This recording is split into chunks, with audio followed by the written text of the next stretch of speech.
Oke, Assalamualaikum warahmatullahi wabarakatuh. Selamat pagi semuanya.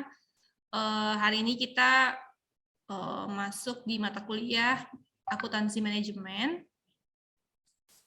untuk materi biaya. Jadi, hari ini kita akan membahas mengenai konsep, klasifikasi, serta perilaku biaya.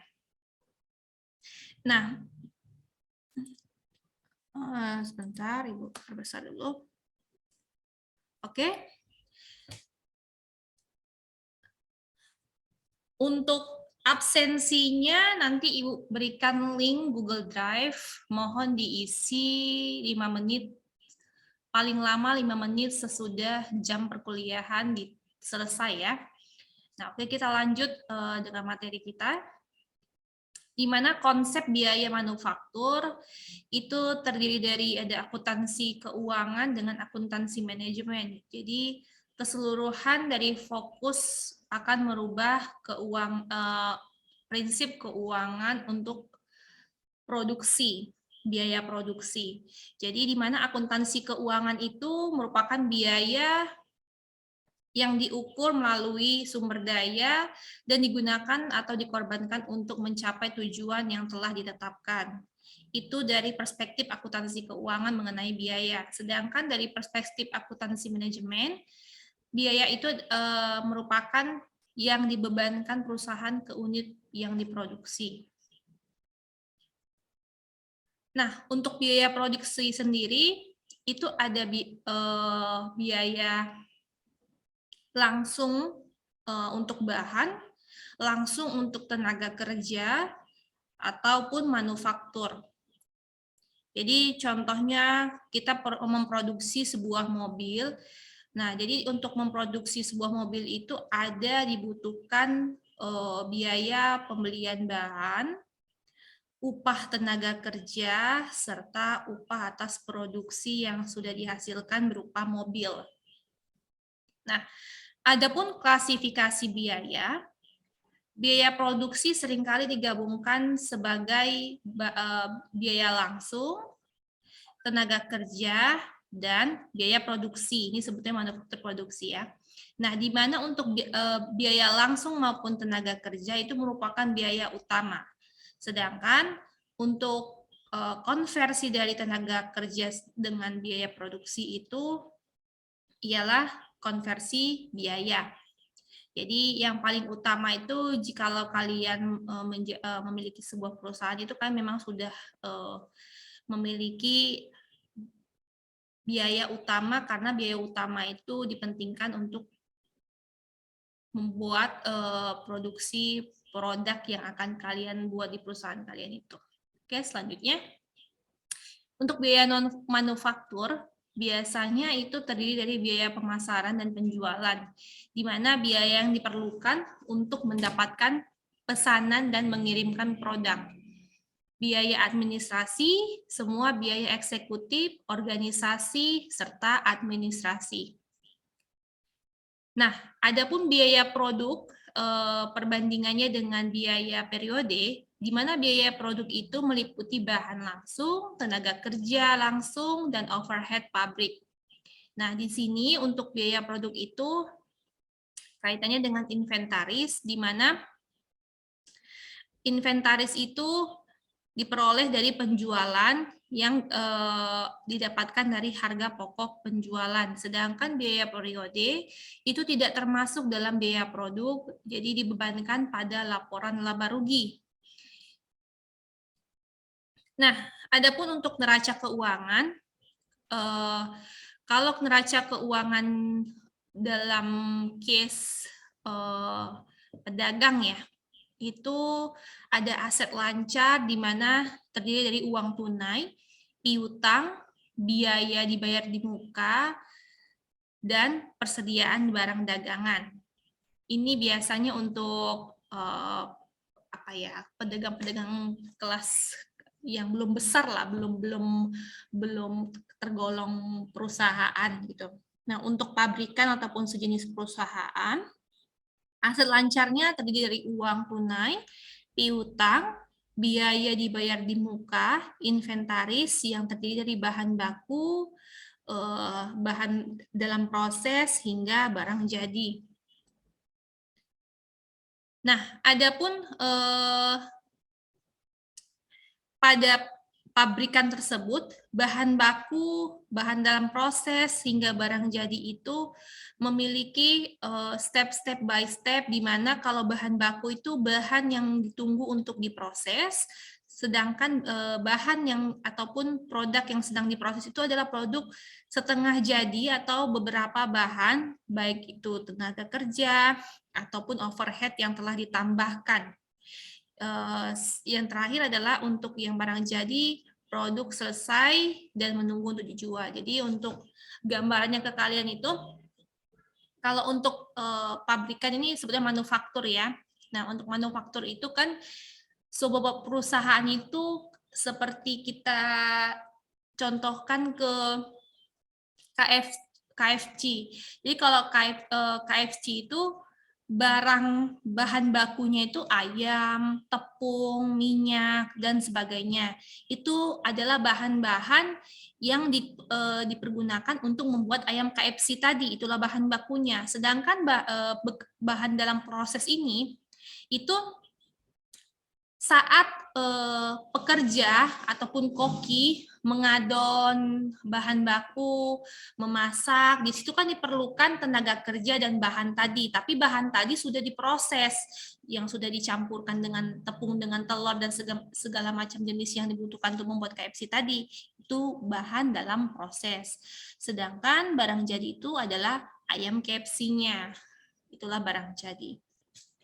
Nah, adapun laporan laba rugi, harga pokok penjualan untuk produsen hanya sedikit berbeda dari harga pokok penjualan untuk merchandise.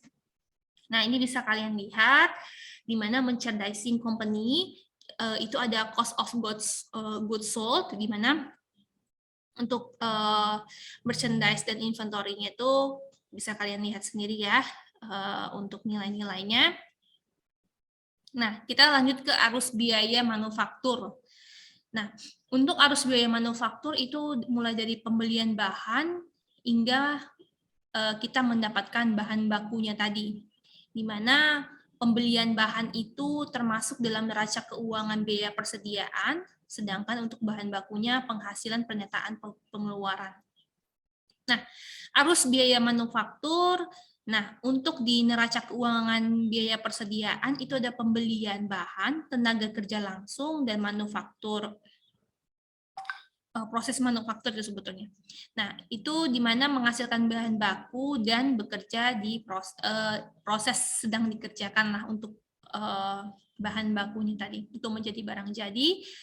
Nah, sehingga biaya akan barang terjual diperoleh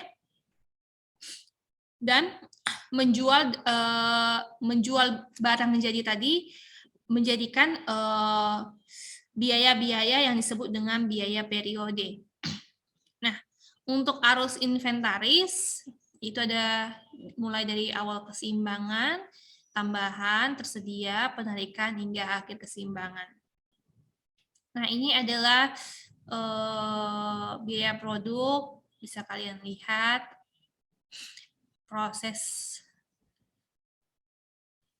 demi proses, mulai dari raw material, manufacturing cost, work in process. Oke, kita lanjut ke klasifikasi biaya untuk memprediksi perilaku biaya. Bagaimana biaya akan bereaksi terhadap perubahan tingkat aktivitas, di mana total biaya variabel berubah ketika aktivitas berubah, total biaya tetap tidak berubah ketika aktivitas berubah. Nah, untuk total biaya variabel, total jarak jauh tagihan telepon didasarkan pada beberapa menit Anda berbicara.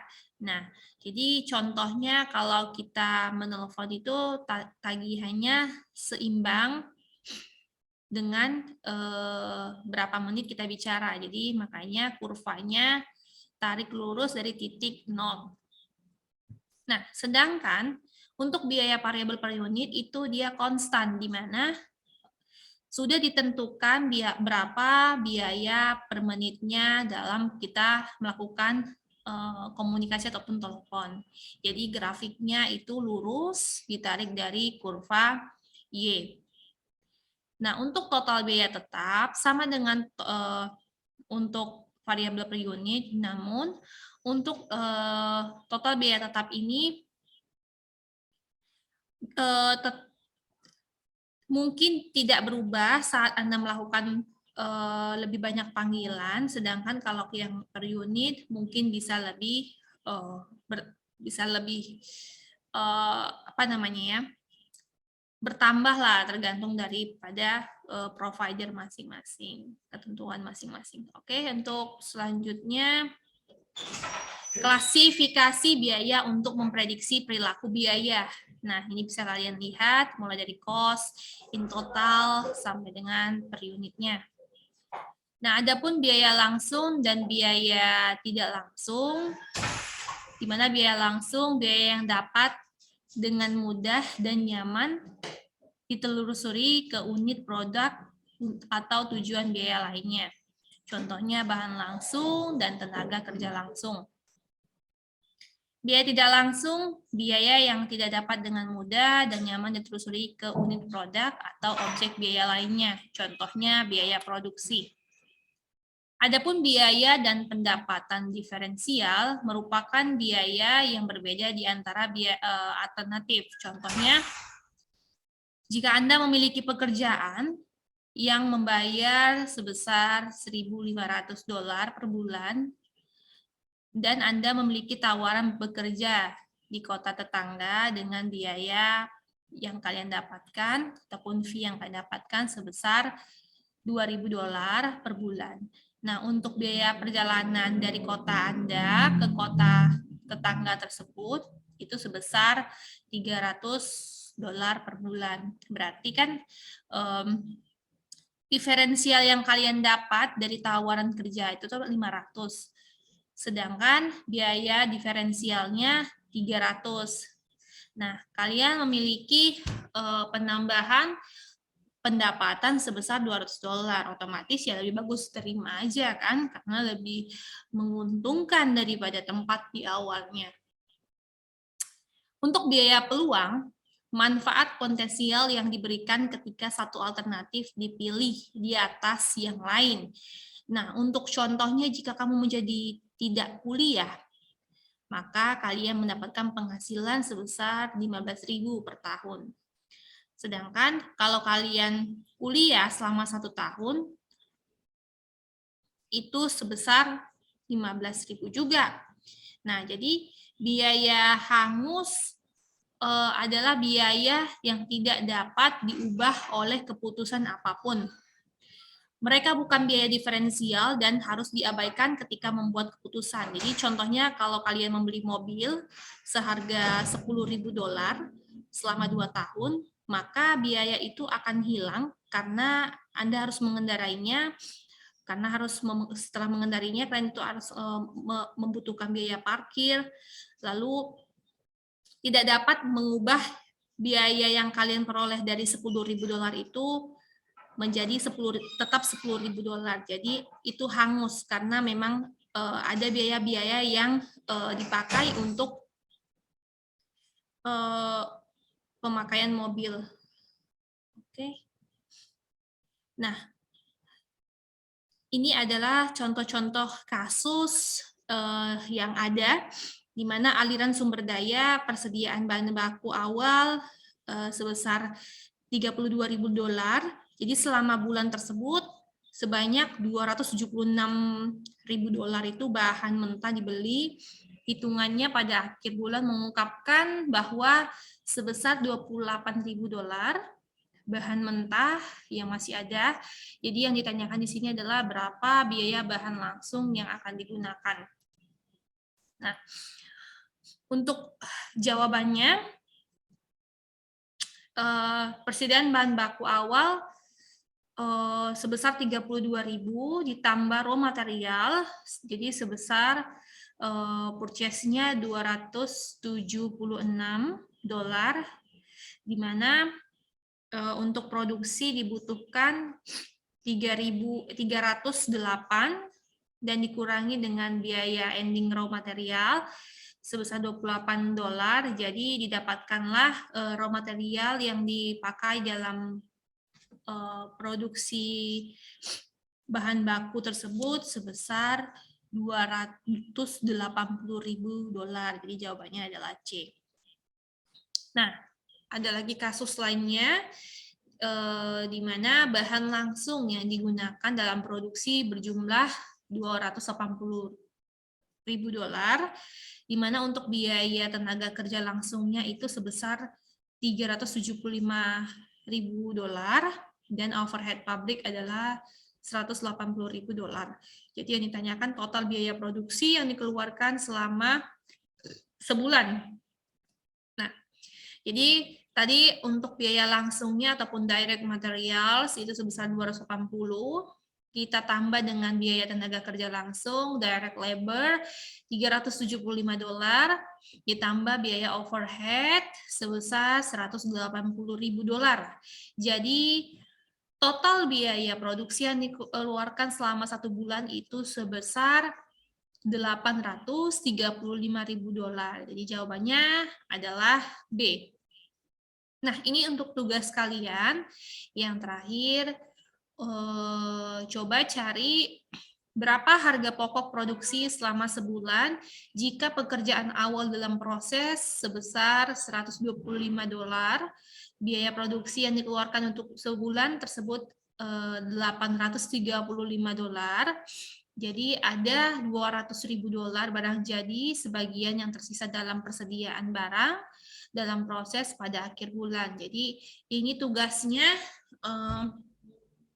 nanti dikumpul saat pertemuan selanjutnya. Ibu akan tanyakan, mungkin akan random ya, nggak usah dikumpul lah.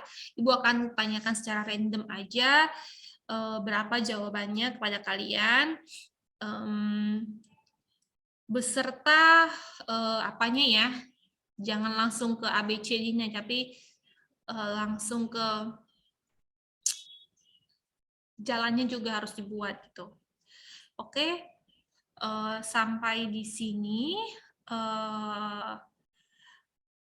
pembelajaran kita mengenai biaya yang mengacu pada konsep klasifikasi dan perilaku.